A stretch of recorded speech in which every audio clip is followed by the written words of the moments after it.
This channel does not promote any violent, harmful, or illegal activities. All content provided by this channel is meant for an education purpose only. ষাটোর্ধ ৬২ জন পেয়েছেন প্রাথমিক স্কুলে চাকরির নিয়োগপত্র। নিয়োগপত্রের নাম দেখে হতবাক। অনেকেই খোঁজ নিলেন স্কুলে, কেউ আবার গেলেন সার্কেল অফিসে। যা ঘিরে কার্যত শোরগোল পড়ে গিয়েছে হুগলিতে। ঠিক কি হয়েছে দেখাবো 1 মিনিটে। কেউ ত্রিপল টাঙিয়ে দিন কাটান, কারো খড়ের চাল, আবার কারো হয়তো ছিটে বেড়ার ঘর। নিয়ম অনুযায়ী এদের মাথার ছাদ পাকা করার কথা সরকারের। ঘটা করে প্রকল্প রয়েছে সেজন্য। আবাস জানিয়ে কত চাপানোতর, সবই হচ্ছে না শুধু বাড়িটাই। কাগজ জমা কাকে দেবো? এ বলছে আমি জানি না, ও বলছে আমি জানি না, কাকে দেবো গিয়ে? রাগ বাড়ছে, ক্ষোভ বাড়ছে, কিন্তু অসহায় মানুষগুলি জানেন না কে শুনবে তাদের কথা, কে সমস্যাগুলো দূর করবে। কবার দিয়েছেন? দুবার দেওয়া হয়েছে, আবার এই কমাসে দিয়েছে। এই পাড়াতে অনেকগুলো তো এরকম ঘর আছে। হ্যাঁ, তারা ঘর পায়নি। ওই খালি বলছে হবে হবে হবে করে করেই রয়ে যাচ্ছে, খালি দেখবোই করছে। শাসক দল কেন্দ্রকে দেখাতে ব্যস্ত, আর কেন্দ্রে যারা ক্ষমতায় তারা রাজ্যের দুর্নীতির দিকে আঙুল তুলতে। মাঝে পড়ে রয়েছেন এই মানুষগুলি। তাদের দিকে কে কবে ফিরে তাকাবে, কবে ঘুচবে তাদের জীবনের অন্ধকার, সে কথা জানা নেই। Bureau report, TV9 Bangla. এদিকে ভুয়ো পরীক্ষার্থী ধরা নিয়ে মালদা চাঁচল কলেজে হুলস্থুল কাণ্ড। বোনের হয়ে দাদার পরীক্ষা দেওয়ার অভিযোগ। হাতে নাতে ভুয়ো পরীক্ষার্থী ধরলেন পরীক্ষক। পুলিশের জালে ভুয়ো পরীক্ষার্থী, দেখুন 1 মিনিটে। চাঁচল কলেজে বিএ জেনারেলের ৫ম সেমিস্টারের বাংলা বিষয়ের পরীক্ষা ছিল। পরীক্ষা দিতে আসা এক পরীক্ষার্থীর নকল অ্যাডমিট দেখে সন্দেহ দানা বাঁধে। পরীক্ষার্থীর চালচলন, কথায় বার্তায় সন্দেহ হয় পরীক্ষার হলে গার্ডের দায়িত্বে থাকা কর্তাদের। অ্যাডমিট কার্ডে ছাত্রীর নাম রয়েছে, কিন্তু ছবিটি ভুয়ো পরীক্ষার্থী ওই ছেলের। ভারপ্রাপ্ত অধ্যক্ষ অজিত বিশ্বাস কন্ট্রোল রুমে অ্যাডমিট কার্ড পাঠালে জানানো হয় সেটি জাল। সেই মুহূর্তেই ওই ভুয়ো পরীক্ষার্থীকে আটক করে কলেজ কর্তৃপক্ষ। হাতে নাতে পুলিশের হাতেও তুলে দেওয়া হয়। Manikchak college student. কার হয়ে পরীক্ষা দিতে এসেছেন? বোনের হয়ে। কি নাম বলে? পুষ্পা চৌধুরী। আমার যেটা মনে হয় শিক্ষা ব্যবস্থায় এই ধরনের দুর্নীতি সেটা আটকানোর জন্য আমাদের সবাইকে বদ্ধপরিকর থাকতে হবে। পরীক্ষার খাতায় টুকলি কিংবা ভুয়ো পরীক্ষার্থীর সাহায্যে স্কুল কলেজের গণ্ডি পেরানোর দিন আর কতদিন, সেই প্রশ্নই শিক্ষা মহলের। মালদহ থেকে সুব্রত ভট্টাচার্যের রিপোর্ট, TV9 বাংলা। এদিকে দিনে দুপুরে নাবালককে অপহরণের অভিযোগ। মোবাইল ফোনের লোভ দেখিয়ে টোপ। পুলিশের তৎপরতায় উদ্ধার ওই নাবালক। মুর্শিদাবাদের সাগরপাড়ার ঘটনা। বাড়ির কিছুটা দূরে সেতুর কাছে খেলা করছিল 10 বছরের বালক। পরিবারের দাবি তাকে মোবাইলের লোভ দেখায় এক ব্যক্তি। ছেলেটিকে ভুলিয়ে মোটর বাইকে চাপিয়ে পালিয়ে যায় অপহরণকারী। ছেলেটি চিৎকার শুরু করলে স্থানীয় মানুষ বাইকটি ধরার চেষ্টা করেন, কিন্তু ব্যর্থ হন তারা। এই ঘটনায় শোরগোল পড়ে যায় সাগরপাড়ার ধনিরামপুর নতুন পাড়া এলাকায়। পুলিশে খবর দেয় শিশুর পরিবার। পুলিশ তল্লাশি শুরু করে। বেগতিক বুঝে ছেলেটিকে দেবীপুর এলাকায় ছেড়ে পালিয়ে যায় দুষ্কৃতী। কারেন্টের অফিসের ইলেকট্রিক বিল সাজিয়ে সে বাচ্চাটাকে তুলে নিয়ে চলে যায়। ডোমপাড়া ব্রিজের নিচে ওখানে একটা বাড়িতে ছিল। তারপরে আমাদের সাগরপাড়া থানার বড়বাবুর হেফাজতের মাধ্যম দিয়ে, গ্রামের মানুষের মাধ্যম দিয়ে, সবারই মাধ্যম দিয়ে বাচ্চাটা উদ্ধার হয়েছে। পুলিশ বাচ্চাটিকে উদ্ধার করে পরিবারের হাতে তুলে দিয়েছে। ছেলেকে ফিরে পেয়ে স্বস্তিতে পরিবার। তবে দিনে দুপুরে অপহরণের ঘটনায় আতঙ্কিত এলাকাবাসী।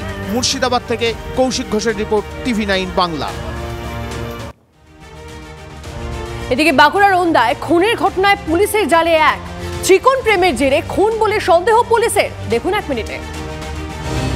রবিবার মকর সংক্রান্তির মেলা দেখতে যাওয়ার নাম করে বাড়ি থেকে বেরিয়েছিলেন তরুণ মিশ্র নামে এক যুবক। তারপর থেকেই নিখোঁজ ছিলেন তরুণ।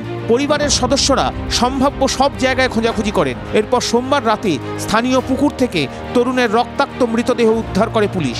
তরুণের ঘাড় ও শরীরের একাধিক জায়গায় ধারালো অস্ত্রের কোপের চিহ্ন মেলে।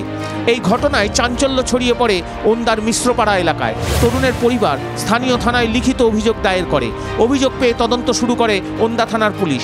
বিশেষ সূত্রে খবর পেয়ে সানাপুকুর হাতাগোড়া থেকে ফটিক দুলে নামে একজনকে গ্রেপ্তার করে পুলিশ। ধৃতকে জিজ্ঞাসাবাদে বেরিয়ে আসে ত্রিকোণ প্রেমের তত্ত্ব। জেরায় পুলিশ জানতে পারে প্রেম ঘটিত কারণেই তরুণ মিশ্রকে ধারালো অস্ত্র দিয়ে কুপিয়ে খুন করা হয়। প্রমাণ লোপাটের জন্য তরুণের দেহ সানাপুকুরের জলে ফেলে দেয় অভিযুক্ত ফটিক। ধৃতকে নিজেদের হেফাজতে নিয়ে আরও বিস্তারিত জানার চেষ্টা করছে পুলিশ। ফটিক দুলেকে শুক্রবার বাঁকুড়া জেলা আদালতে পেশ করে পুলিশ। বাঁকুড়া থেকে হীরক মুখোপাধ্যায়ের রিপোর্ট, TV9 বাংলা। কেউ পায়ে হেঁটে রাজ্যের পর রাজ্য পার করে যাচ্ছেন অযোধ্যায়, কেউ আবার সওয়ার হচ্ছেন সাইকেলে। ট্রেনেও ভিড়। হাওড়া থেকে উপাসনা এক্সপ্রেসে অযোধ্যার উদ্দেশ্যে রওনা দিলেন রাম ভক্তেরা। 22শে জানুয়ারি সোমের সকালে রামলালার প্রাণ প্রতিষ্ঠা। রামের টানে এবার অযোধ্যায়। কাতারে কাতারে ভিড়। জমজমাট অযোধ্যা, সরজু নদীর তীর। রাম মন্দির উদ্বোধনকে কেন্দ্র করে ঢেলে সাজানো হয়েছে অযোধ্যাকে। সর্বত্রই যেন সাজো সাজো রব। পায়ে হেঁটে সাইকেলে করে অযোধ্যায় পৌঁছচ্ছেন ভক্তেরা। দূরপাল্লার ট্রেনে বাসেও বেশ ভিড়। হাওড়া থেকে উপাসনা এক্সপ্রেসে অযোধ্যার উদ্দেশ্যে রওনা দিলেন বহু ভক্ত দর্শনার্থী। যাত্রীদের মনে উৎসাহ উদ্দীপনা ছিল চোখে পড়ার মতো। আমরা অযোধ্যা যাচ্ছি ভায়া লখনৌ। আমরা এখান থেকে উপাসনা এক্সপ্রেস ধরে লখনৌ যাব, লখনৌ থেকে অযোধ্যা। প্রাণ প্রতিষ্ঠা অনুষ্ঠানকে ঘিরে প্রবল উৎসাহ দেশ জুড়ে। প্রাণ প্রতিষ্ঠার পরও প্রায় 1 ঘন্টা ধরে চলবে বিভিন্ন বৈদিক আচার। প্রাণ প্রতিষ্ঠার পর রামলালার প্রথম আরতি করবেন প্রধানমন্ত্রী নরেন্দ্র মোদী। TV9 বাংলা। রামলালার প্রাণ প্রতিষ্ঠা ঘিরে সেজেছে অযোধ্যা। সাফসুত্র হচ্ছে দেশের নানা প্রান্তের তীর্থক্ষেত্রগুলি। মালদায় সাফাই অভিযানে নামলেন বিজেপি সাংসদ খগেন মুর্মু। দেখুন 1 মিনিটে। 22শে জানুয়ারির অপেক্ষায় অযোধ্যা। রাম মন্দির উদ্বোধনের আগে দেশ জুড়ে স্বচ্ছতা অভিযানে ডাক দিয়েছেন প্রধানমন্ত্রী। রামলালার প্রাণ প্রতিষ্ঠার আগে বিভিন্ন মন্দির তীর্থস্থানে সাফাই কর্মসূচি পালন করছেন বিজেপির নেতা মন্ত্রীরা। এবার নিজের কেন্দ্রে ঝাঁটা হাতে নামলেন উত্তর মালদার বিজেপি সাংসদ খগেন মুর্মু। দুর্গা থেকে কালী, মনসা, একের পর এক মন্দির পরিষ্কার করলেন বিজেপি সাংসদ। ভগবান শ্রী রামচন্দ্রের প্রাণ প্রতিষ্ঠা হতে চলেছে। এটাকে কেন্দ্র করে দেশ জুড়ে প্রত্যেকটা মন্দির, মঠ এবং তীর্থস্থানগুলো দেখছেন যে তারা আজকে পরিষ্কার করছেন, মানুষ যুক্ত হচ্ছেন। কখনো মন্দিরে ঝাঁট দিলেন, কখনো ধুইয়ে দিলেন মন্দিরের মেঝে। এভাবেই চলল একের পর এক মন্দিরে সাংসদের সাফাই অভিযান। ভিড় জমালেন উৎসাহীরা। রামলালার প্রাণ প্রতিষ্ঠার দিন রামজ্যোতি জ্বালানোর ডাক দিয়েছেন প্রধানমন্ত্রী। আগামী সোমবার এই মন্দিরগুলোই আলোকিত হবে অজস্র প্রদীপের আলোয়। মালদা থেকে সুব্রতোষ ভট্টাচার্যর রিপোর্ট, TV9 বাংলা। এদিকে অদৃশ্য বুনো দেখতে এবার নতুন যন্ত্র এলো। অত্যাধুনিক বন্দুকও। গরুমারা বন্যপ্রাণ ডিভিশন থেকে বিন্নাগুড়িতেই থার্মাল ইমেজিং ক্যামেরা বা ঘুমপাড়ানি গুলি ছোড়ার বন্দুক তুলে দেওয়া হয়েছে। ঘন কুয়াশায় লোকালয়ে ঘাঁটি গেড়ে থাকা হাতি, চিতা বা বাইসনের মতো বুনোদের হদিস দেবে থার্মাল ইমেজিং ক্যামেরা। বিশেষ কারণে যদি বুনোদের কাবু করতে ঘুমপাড়ানি গুলির ব্যবহারের প্রয়োজন হয়, তবে দূর থেকেও ব্যবহার করা যাবে টেলিস্কোপ লাগানো ডেনমার্কের তৈরি অত্যাধুনিক বন্দুক। সম্প্রতি বন দপ্তরের বন্যপ্রাণ শাখার বিন্নাগুড়ি স্কোয়াডের হাতে এসেছে এমনই নানা আধুনিক প্রযুক্তির যন্ত্রপাতি।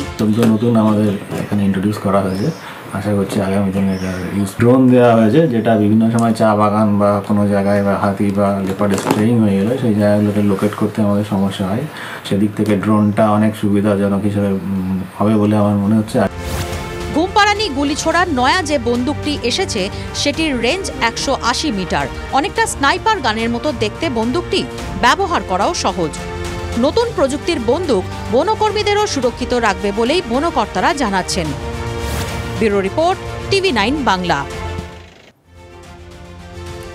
দেখুন, বাংলায় বিভিন্ন প্রান্তে অনেক রকম তো মেলা হয়ে থাকে, কিন্তু মুড়ির মেলার নাম কখনো শুনেছেন কি? বাঁকুড়ার এই মুড়ির মেলাতেই দূর দূরান্ত থেকে ছুটে আসেন মানুষ।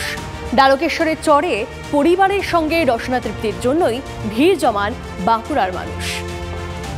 বাঁকুড়ার কেঞ্জাকুড়ায় হয়ে গেল মুড়ি খাওয়ার মেলা। দ্বারকেশ্বরের চরে হাজার হাজার মানুষ মাতলেন এই মেলায়। বাঁকুড়ার বিভিন্ন প্রান্ত থেকে মানুষ যোগ দেন এই মেলায়। শীতের সকালে রসনা তৃপ্তির রাজকীয় আয়োজনে মাতেন ভিন জেলার মানুষও। খুবই এনজয় করছি, এখানে এসে পরে মুড়ি খাচ্ছি, নদীর চরে এসে পরে সবাই মিলে, খুবই ভালো লাগছে দিনটা। প্রতি বছর নিয়ম করে মুড়ি মেলা বসে বাঁকুড়ার প্রাচীন জনপদ কেঞ্জাকুড়ায়। পাহাড় প্রমাণ মুড়ির পাশাপাশি চপ, টমেটো, মূলো, শসা, লঙ্কা, পেঁয়াজ, ঘুগনি, নাড়ু, হরেক রকম মিষ্টি, জিলাপি, নারকেল সহ বিভিন্ন সামগ্রী সহযোগে চলে পেট পুজো। নদের চরে গামছা বিছিয়ে সেই পাহাড় প্রমাণ মুড়ি পরিবারের সকলে একসঙ্গে খান। এসে এই যে মুড়ি, চপ, বেগনি, সিঙ্গাড়া নানা রকম আনা হয়, মানে খাবার দাবারের জিলিপি, লং, বিলাতি, শসা। দিনভর এই মুড়ির মেলায় জমজমাট হয় সারা বছর একান্তে পড়ে থাকা দ্বারকেশ্বরের সঞ্জীবনী ঘাট। বাঁকুড়া থেকে হীরক মুখোপাধ্যায়ের রিপোর্ট, TV9 বাংলা।